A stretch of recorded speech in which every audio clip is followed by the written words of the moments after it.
لا حول ولا قوة الا باللہ العلی العظیم۔ اعوذ باللہ من الشیطان اللعین الرجیم۔ بسم اللہ الرحمن الرحیم۔ الحمد للہ رب العالمین والصلاة والسلام علی سید المرسلین و اہل بیت الطیبین الطاہرین، اما بعد۔ ناظرین اکرام، مومنین و مومنات، السلام علیکم۔ چونکہ یہ مجلس یاد میں ہے مرحوم علی اکبر گلفام، رسول قادرانی، نانائے قادرانی، نور جہاں قادرانی، فردوس نقی، مہتاب گلفام اور کل مرحومین مومنین و مومنات کے ایصال ثواب، اور اس کے ساتھ ساتھ اس خانوادے کے تمام مرحومین جو اس دنیا سے رخصت ہو چکے ہیں، ان سب کی مغفرت اور ان کے درجات کی بلندی کے لیے یہ مجلس آپ کی خدمت میں ایرانی شیعہ اشناشی قبرستان رحمت آباد سے مرحومین کے خدا اس ماہ مبارک رمضان کی رحمتیں اور برکتیں اور اس کی تمام تر عظمتوں کے صدقے میں ان مرحومین کی خدا مغفرت کرے جن کا میں نے نام لیا، اور ان کے ورثہ و لواحقین اور تمام پسماندگان کو خدا صبر جمیل عنایت کرے، ہر آفت ہر بلا سے تمام ناظرین و سامعین اور حاضرین کو خدا محفوظ رکھے۔ یہ حقیقت ہے کہ ماہ مبارک رمضان کے 10 دن گزر گئے۔ یہ 10 دن جو ہے جو اللہ نے رحمت کے رکھے تھے، جس میں پروردگار کی رحمتیں ہمارے شامل حال تھیں، اس کے بندوں کے شامل حال تھیں، اور یہ رحمت اللہ پہلے رحمت نازل کرتا ہے، اور اس کے بعد اب یہ جو آج سے سلسلہ شروع ہوا ہے 11 رمضان سے لے کر 21 رمضان 20 رمضان تک، یہ سلسلہ، یہ جو 10 دن ہے، یہ جو عشرہ ہے، یہ جو 10 دن کا عرصہ ہے، یہ برکتوں والا ہے۔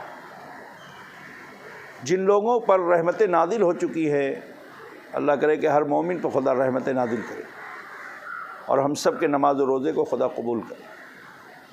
اب یہ 10 دن جو ہے یہ برکتوں والا ہے۔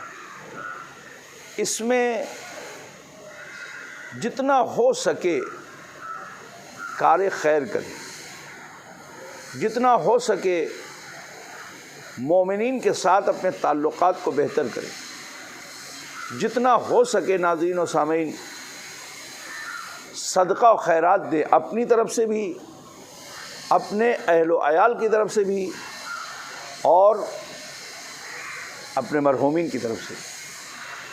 چونکہ جس طریقے سے ہمیں ضرورت ہے رحمت کی، برکت کی، مغفرت کی، بخشش کی، اللہ کی رحمتیں جیسے ہمیں چاہیے ویسے ہی ہمارے جانے والے مرحومین کو بھی چاہیے۔ آپ غور کریں، یہ ایک بہت اہم مسئلہ ہے جو ہم اور آپ سمجھیں، درک کریں۔ مرحوم علی اکبر گلفام، رسول قادرانی، نانائے قادرانی، نور جہاں، فردوس نقی اور مہتاب گلفام، یہ جو مرحومین کے ایصال ثواب کی آج کی یہ مجلس ہے، انہیں بھی اتنے ہی ضرورت ہے کار خیر کی، صدقے کی، خیرات کی، رحمت کی، برکت کی، مغفرت کی، بخشش کی، کرم کی، نوازش پروردگار کی، انہیں بھی ضرورت ہے میرے عزیزو۔ یہ کون ان پر کرے گا؟ خدا تو نازل کرے گا، لیکن ذریعہ کون بنے گا؟ ورثہ، پسماندگان، لواحقین، اولاد، بھائی بہن، دوست و احباب، اعزاء و اقارب، انہیں بننا ہے ذریعہ۔ دیکھیں، ذریعہ ہوتا ہے، خدا نے رزق دیا ہے، مگر وہ رزق کیسے ذریعہ بنتا ہے؟ کسان کھیت میں بیج ڈالتا ہے، تخم لگاتا ہے، درخت بنتا ہے، پھر اس کو جو ہے وہ صاف کرتا ہے، پھر وہ غلہ بنتا ہے، پھر اس کو جو ہے آپ جو ہے غذا بناتے ہیں، پھر وہ پکانے کے بعد پھر ہمارے دہن میں نہیں چلا جاتا، بلکہ ہاتھوں کا استعمال ہم کرتے ہیں۔ پھر اس کے ذریعے سے پھر ہم اپنے دہن تک اس غذا کو لاتے ہیں. پھر اس کے بعد بھی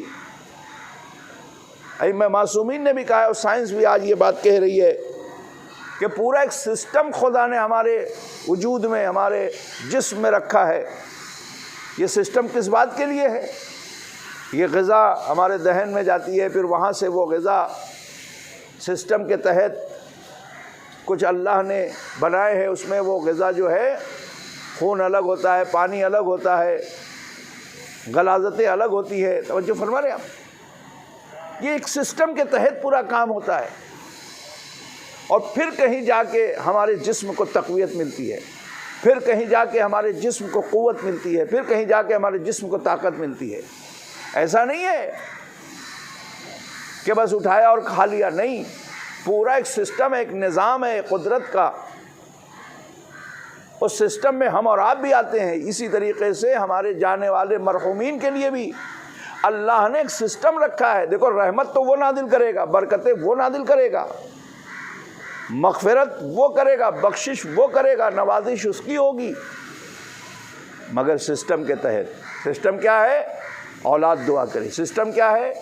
ماں باپ دعا کرے. سسٹم کیا ہے؟ اعزاء و اقارب دعا کرے، دوست و احباب دعا کریں. توجہ فرمایا.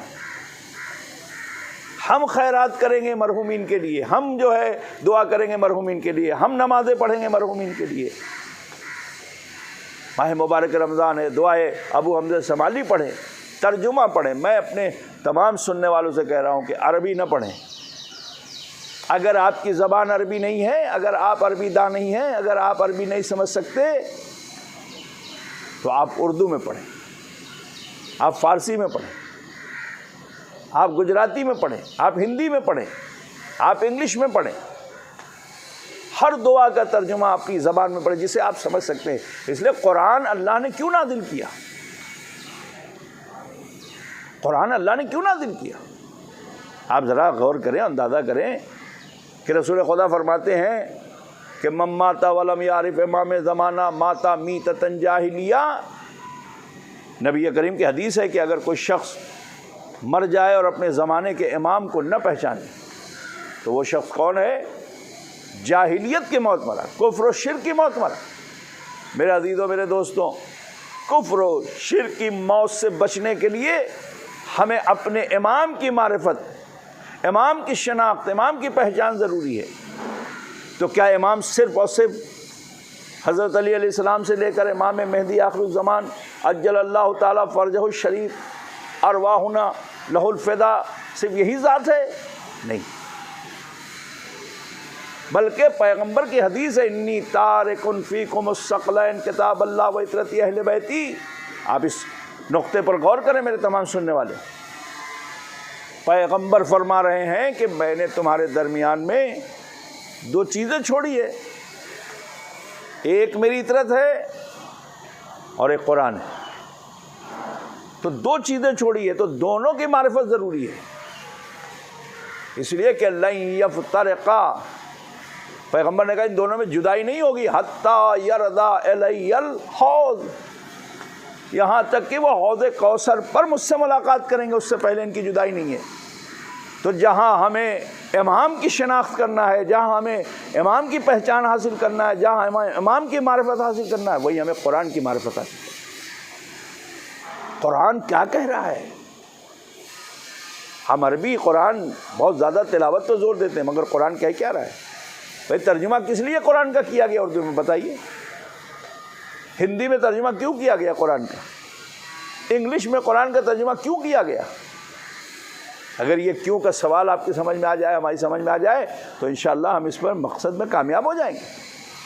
ترجمے کا مقصد ہی یہی ہے کہ چونکہ عام انسان عربی نہیں سمجھ سکتا، ہماری لینگویج نہیں ہے، ہماری زبان نہیں ہے، ہم عربی کے توجہ فرمائیں گرامر سے واقف نہیں ہے، عربی کے صرف و نحو سے واقف نہیں ہے کہ کون سے حرف کے بعد کون سا حرف آئے گا تو اس پر زیر ہے کہ زبر ہے، ہم اس کے معنی نہیں سمجھ سکتے، مفاہیم نہیں سمجھ سکتے. اس لیے ترجمہ ہوا تاکہ اردو جاننے والا قرآن کو سمجھ جائے اپنی زبان میں، انگلش جاننے والا قرآن کو سمجھ جائے اپنی زبان میں، گجراتی جاننے والا قرآن کو سمجھ جائے اپنی زبان میں. ہم غور فرما رہے ہیں. یہ اس لیے ترجمہ ہوا تاکہ اس زمان کے لوگ قرآن کو سمجھ سکیں، اور ہم کیا کرتے ہیں؟ وہی عربی پڑھتے ہیں، الف لام میم ذالک الکتاب لا ریب فیہ ھدی للمتقین الذین یؤمنون بالغیب، یعنی ہم سب پڑھ لیتے ہیں، ہمیں پتہ ہی نہیں کہ کیا کہا قرآن نے۔ لیکن جب ہم پڑھیں گے کہ یہ کتاب لا ریب ہے، اس میں کوئی عیب نہیں ہے، کوئی کجی نہیں ہے، کوئی نقص نہیں ہے، کوئی کمی نہیں ہے، یہ کتاب ہماری ہدایت کے لیے، مومنین کی ہدایت کے لیے اللہ نے نازل کی ہے، ہمارے ایمان کی دلیل ہے کہ ہم غیب پر ایمان رکھیں، ہم نماز و روزہ کریں، ہم راہ خدا میں خرچ کریں۔ جب ہم ان چیزوں کو سمجھیں گے تب ہم سمجھیں گے۔ اگر ہم ایک مرتبہ پورے قرآن کے ترجمے کو پڑھ لیں تو شاید ہمیں پتہ چل جائے کہ قرآن ہم سے کیا کہنا چاہتا ہے۔ لیکن افسوس ہے کہ پورے رمضان میں قرآن ختم کیا جائے گا، کوئی 2 قرآن پڑھے گا، کوئی 3 قرآن پڑھے گا، کوئی 1 قرآن پڑھے گا، کوئی 4 قرآن پڑھے گا، لیکن 4 آیتوں کا ترجمہ اسے صحیح سے نہیں پتا۔ یہ المیہ ہے، یہ المیہ ہے۔ تو میں یہی کہہ رہا ہوں کہ آپ دعا پڑھیں، مگر دعا کو سمجھ کے پڑھیں۔ دعائے ابو حمزہ زمالی ہے، دعا افتتاح ہے ماہ مبارک رمضان میں، دعائے مکارم الاخلاق ہے، اس کا ترجمہ پڑھیں۔ ہر شخص سے میں کہہ رہا ہوں جو بھی مجھے سن رہے ہیں، خدا آپ پر رحمت نازل کرے اور آپ کی عبادتوں کو قبول کرے انشاءاللہ۔ دعائے مکارم الاخلاق مفاتی میں ہے، تحفۃ العوام میں ہے، اس کے بعد آج کل ایپ آ گئے موبائل پر، اس کے اندر ہے یہ دعا مکارم الاخلاق، اس کا ترجمہ پڑھیں تو آپ کو لطف آئے گا۔ یہ اخلاق سکھاتی، یہ کردار شادی کراتی، یہ ہمیں بتائے گی یہ دعا کہ ہمیں کس طریقے سے زندگی گزارنا ہے۔ صحیفہ سجادیہ پڑھیں، امام زین العابدین علیہ السلام کی صحیفہ سجادیہ، اس کو ترجمہ پڑھیں۔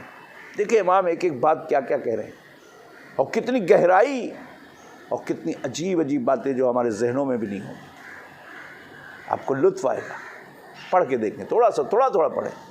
ضروری نہیں ہے کہ آج آپ اٹھائیں اور پورا پڑھا لیں، 2 سطر پڑھیں، 3 صفحے پڑھیں، 3 لائن پڑھیں، جتنا آپ پڑھ سکتے ہیں جو آپ کا دل چاہ رہا ہے۔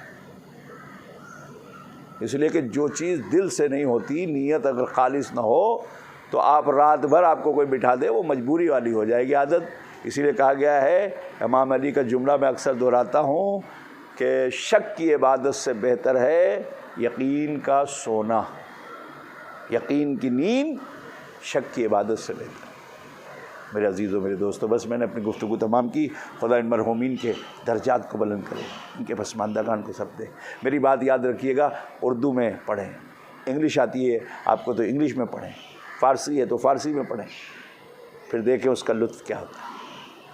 پڑھ کے دیکھیں، مکارم اخلاق پڑھیں، ابو حمزہ زمالی دعائے ابو حمزہ زمالی پڑھیں، دعائے افتتاح پڑھیں، بہت ساری دعائیں ہیں۔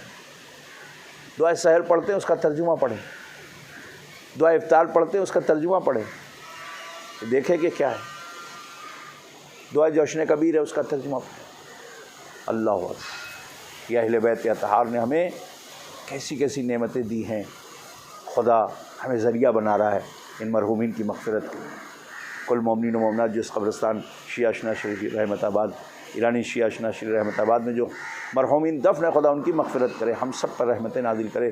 بس عزیزو، 2 جملے کہنے ہیں۔ 10 دن گزر گئے، بھوک اور پیاس کا احساس تھوڑا بڑھ گیا ہے، چونکہ موسم گرم ہے، تپش ہے، دھوپ میں تیزی ہے، لیکن اللہ رے دعا کریں کہ خدا آپ کو محشر کی بھوک اور پیاس اور گرمی سے محفوظ رکھے۔ مگر کربلا کا میدان وہ تھا کہ جہاں چھوٹے چھوٹے بچے پیاسے تھے، کتنے بچے ایسے تھے کہ جو پیاس کی وجہ سے جاں بلب تھے، جاں بحق ہو گئے تھے، جن کی جانیں تلف ہو گئی تھی، ختم ہو گئی تھی، جو شہید ہو گئے تھے صرف پیاس کی بنا پر۔ ذرا اندازہ کریں کہ کیسے کیسے ظلم کو سہا ہے کربلا والوں نے۔ اسی لیے کہا جاتا ہے کہ جب روزہ کھولو تو کربلا والوں کی پیاس کو یاد کرو، کربلا والوں کی بھوک کو یاد کرو۔